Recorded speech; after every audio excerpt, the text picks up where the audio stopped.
Hello everyone, and welcome to Autocrat.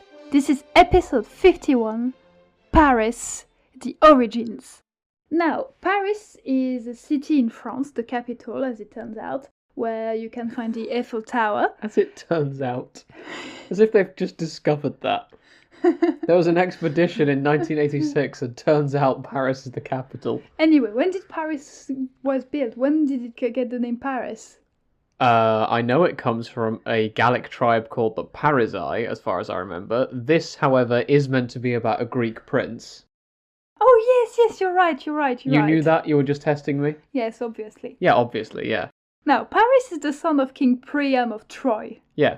It's also going to come up quite a bit later in our story. Well, yeah, because of all those Eiffel Towers he built. Specifically around the time about when Aphrodite offered Paris the love of Helen, the world's most beautiful woman, which, ouch. Yeah. The fact that she was already married, he didn't consider that an obstacle and he just took her, really.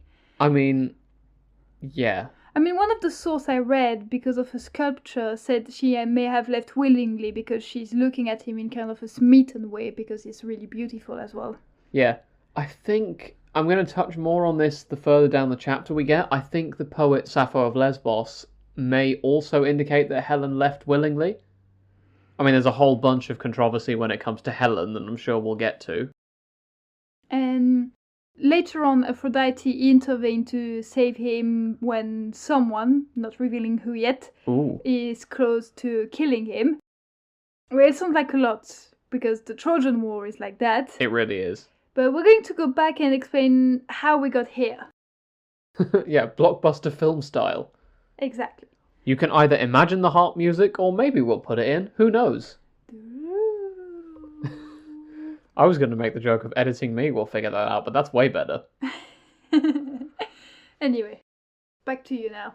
Yes. Well, as you said, Paris is a city in the north of France. No. We've been through this. We're talking about the Trojan prince. Yes. Anyway. Paris was the secondborn son of Priam by his wife Hecabe. Now, when Hecabe was pregnant, and close to the end of her pregnancy in fact, she had a dream. Now, this wasn't one where she's at the front of the class and can't remember what the exam is about. That's not one. She may have had one like that, but that's not this one. In this one, she dreamt that she gave birth to a burning piece of wood, which started a fire spreading to all of Troy and burning it down. Okay, lovely. Yep. Her stepson, Asarchus, remember the son of Priam by his first wife, who turned into a bird at some point, had been taught how to read and interpret dreams by his maternal grandfather, and so was summoned to work out what exactly was going on here. He declared that the child that was about to be born would be the downfall of the kingdom, and that, when born, the child should undergo exposure, essentially be left out in the wilderness to die. I've heard that one before. Yeah, that's going to happen a lot during this episode. Accordingly, as soon as the baby was born, King Priam gave it to a servant shepherd called Agelaus to leave on the slopes of Mount Ida. So he did, and went away, but for 5 days the baby sat on the mountain and was nursed by a bear, so didn't die the way Priam would have expected it to. Yeah. When Agelaus came back, he obviously found the baby alive. That's why you choose the bear. Yeah, kind of convenient it hasn't moved in 5 days as well. He took it home with him and raised the boy as his own. The child was given the name of Paris by Agelaus, which, from memory from my sources, comes from some etymological juggling because it comes from the word backpack and he's carried home in a backpack, which seems an odd choice, but we're going to skip over that. Now, as he grew up, Paris came to be very beautiful and very strong.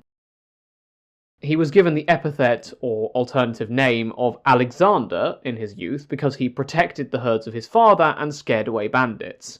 Again, this comes from a Greek derivation, which we're not going to go into.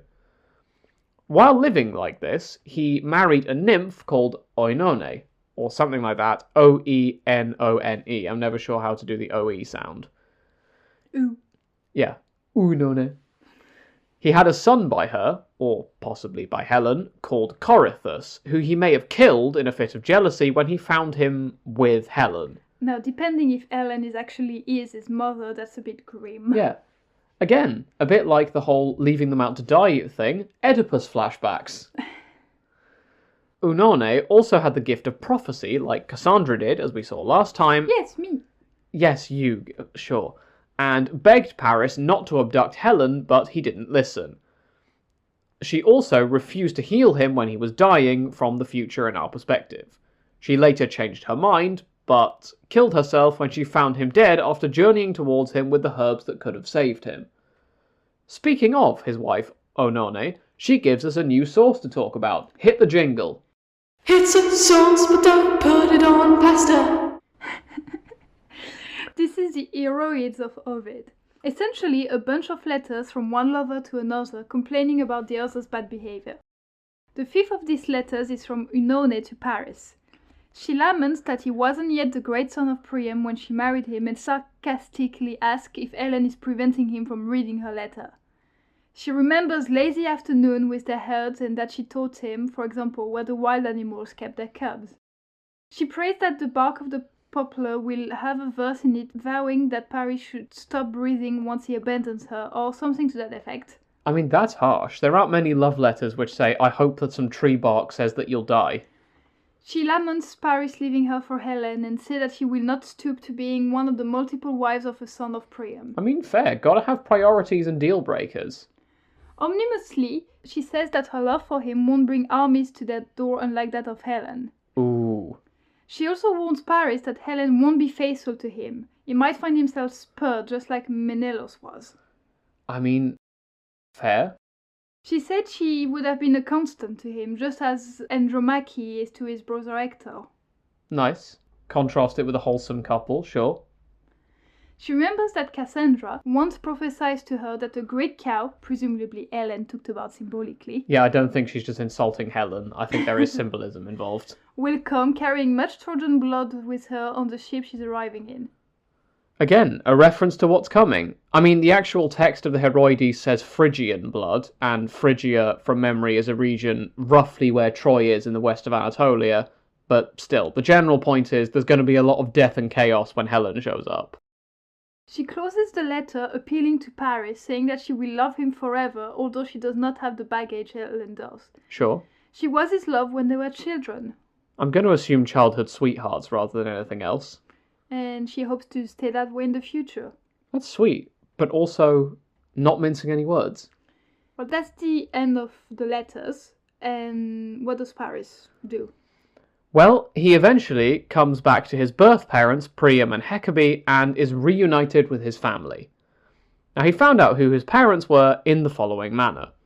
Presumably, years later, Priam announces that they're going to be holding a funeral for his dead son, who's definitely dead and not out there somewhere, he's dead. Seems kind of weird that you left it this long, but still, maybe there's a really long mourning period in Troy. He asked for a bull to be given to the victor of a set of funeral games that would take place during this funeral. Men from the king came and took Paris's favourite bull. How can they take his favourite bull if he's never been there? I guess How does he have a favourite bull? I guess it's just that they came to his herd and said, the king needs a bull. But I like to imagine this was a bull he'd reared since childhood. You know, he used to comb its hair, fur, I don't know what you say for bulls. You know, take it for walks, they were best friends, and now it's been taken from him. He didn't grow up there. No, but I think it's because his father is a shepherd. His father, quote-unquote. Anyway, he followed these men, took part in the games, beat his brothers, and won. One of the brothers went to attack him, presumably because, I don't know, some commoner tried to beat him up, and Paris sought sanctuary in the Temple of Zeus. While they were there, Cassandra realised that he was her brother, I assume by vision, but the sources don't clarify, and Priam recognised him and took him back in. I mean, you would think, given how many omens and problems there have been with Paris's life, that they would take the hint a little bit. Yeah. So, with that omen-filled story, that brings us to the end of today's episode. So, thank you all very much for listening, and next time we will once again be setting up one of the characters for the Trojan War. Which one? I think it's Aeneas. Ooh. And we will be seeing a lot more of Aphrodite. Alright. So, again, thank you all for listening, and have a great week, everyone.